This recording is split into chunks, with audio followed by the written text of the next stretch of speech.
first movie that we're going to talk about is the movie Anora. This is about a stripper who falls in love with this Russian young man who ends up being a part of this Russian oligarch and family, and it's kind of her navigating his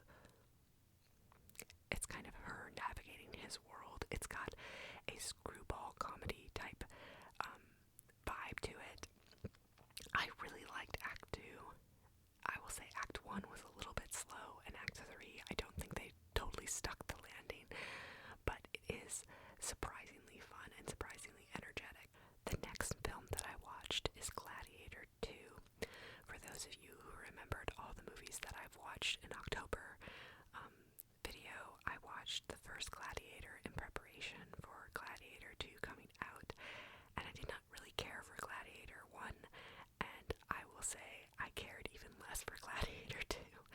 I think that Denzel Washington delivers a stellar performance, and I think that that's about all the kindness that I can extend to this film, because the writing was so bad and every plot point you could see coming from a mile away, and I couldn't even tell how good other people were performing because the writing just was so subpar. Really did not care for this, but to each their own, yeah, right? The next film that I watched is Wicked. So a little bit of background for me on the musical Wicked. I saw the musical Wicked for the first time last year. I did enjoy it. I wouldn't say that I had like a transcendent experience like a lot of people have, but it was enjoyable for me.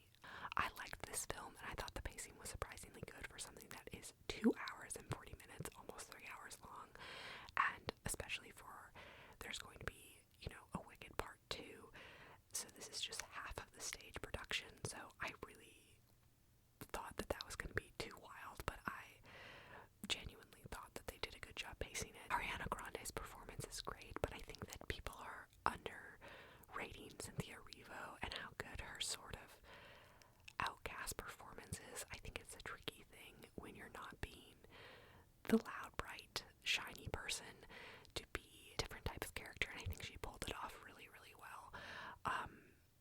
The singing is obviously really beautiful. Not every song hits for me. Some of the songs feel like I'm just getting through them to get through the plot, but I enjoyed it.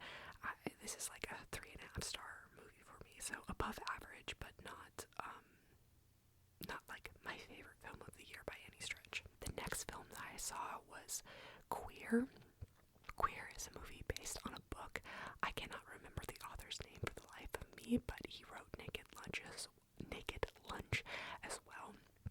And it's basically about this man who's having this drug-fueled time in Mexico City, I believe, and kind of how he ends up becoming interested in this young man, and just kind of their adventures together. I will say it's a beautiful film, like beautifully shot.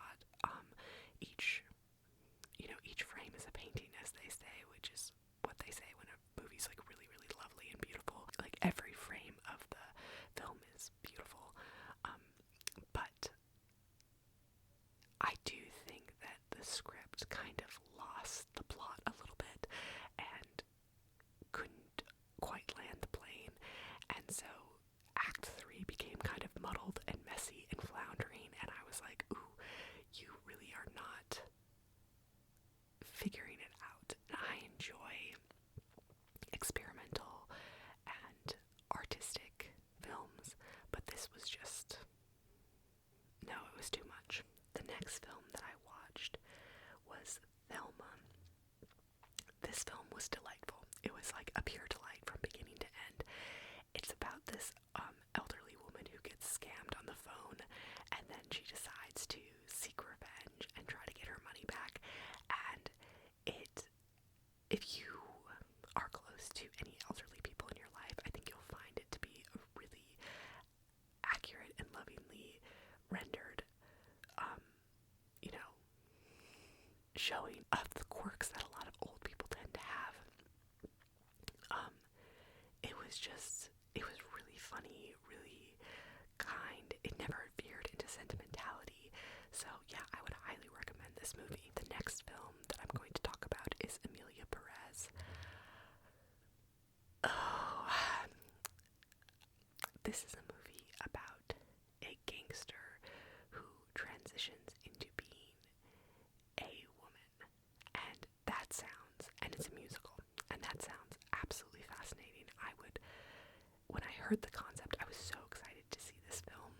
Unfortunately, the fact that the director was a French man who does not speak Spanish really showed in the final product. I think it was not particularly kind to Mexico. I thought it was particularly kind of nasty to Mexico and did not represent Mexico well. And obviously they were touching on some sensitive topics such as gang violence, but there's a way to talk about those things in a sensitive and responsible manner, and I don't think that they did that. I also think that Selena Gomez's performance, I don't think she's a bad actor, but I do think that her performance was not good, and that had a lot to do with the fact that she doesn't speak Spanish. Even her character not being a native speaker of Spanish, it just felt like someone who's like playing Shakespeare but like doesn't understand the words that they're saying. And I'm far from fluent in Spanish, but it just was a mess. It was a mess. Zoe Saldana, I will say, was really, really good in this, but the music was bad and lingered on way too long. And yeah, I feel bad because I love this concept so much, and I love a transgender story being told, but this was just not it. The next film that I watched was Hellboy. This movie, I don't know why it'd never been on my radar, but then I decided to watch it, and it basically fulfilled and ticked off everything that I thought it would be about, everything that I thought was going to happen. I will say that it did make me want to write like an ode to practical effects and how much better they look than all the CGI that we do today. And I'm sure that there was some CGI used in this film. It was clearly strategically used, and it made for so much better viewing experience. So yeah, I would recommend this. It's a good superhero action flick if you're in the mood for that, and the practical effects are just really, really nice. The next film I'm going to talk about is Red Rocket. This is about an adult film star who moves back to his hometown and kind of the antics he gets up to. This was written by Sean Baker, and Sean Baker also wrote Anora along with The Florida Project and Tangerine, and The Florida Project and Tangerine I really, really loved, and then Anora I liked pretty well. So I decided, I should watch Red Rocket and kind of get another Sean Baker film underneath my belt, and I assumed that I would really like it. I hated this film. The main character is so unlikable, and I don't think he's supposed to be likable, but it just made me angry. It made me angry that someone wrote this person to exist. Like, I was so annoyed that I had to follow along with his life story, and I wanted his life to be worse, and I hated it. It was so unpleasant to watch this man and to see his antics, and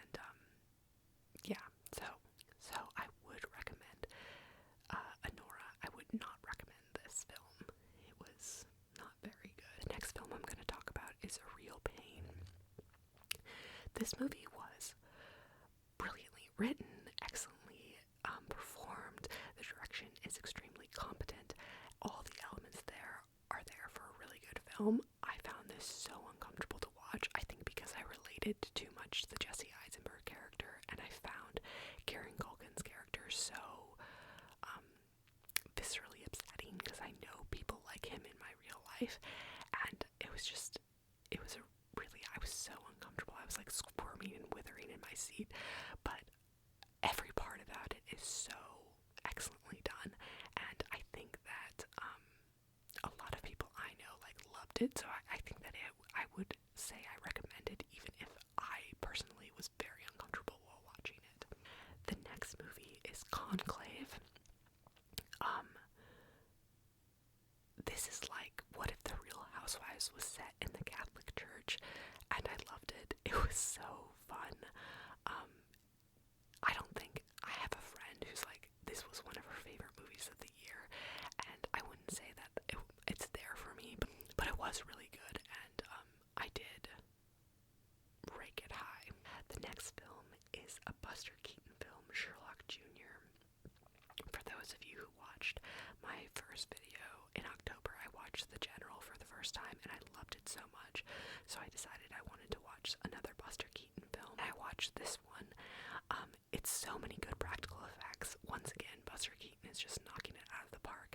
I just find him so entertaining. And there's this whole plot point about trick shots, like trick pool shots, while they're playing games of pool. And I was like, I wonder if he actually learned those trick shots, because they're very complicated and must require a fair bit of talent. And he did. I mean, the man is a genius. I can't get over it. I just love this. The final movie that I watched this month was Princess Sid. Now, this movie is a little bit slow moving, a little bit quiet, a little bit subdued, but I really appreciated how psychologically rich each character was, how well developed the story was, and the world was. So I would recommend this, but it's definitely, you gotta be in a specific type of mood to watch it. And there you go. That was all the movies that I watched in the month of November. I hope that you enjoyed this video, and if you did, consider giving it a like. If you like this type of video, follow me. I do regularly do, everything that I've read or everything that I've watched in a month. So feel free to follow along and get more content about movies. And thank you so much for watching. I hope you have a good night, or afternoon, noon, or early evening.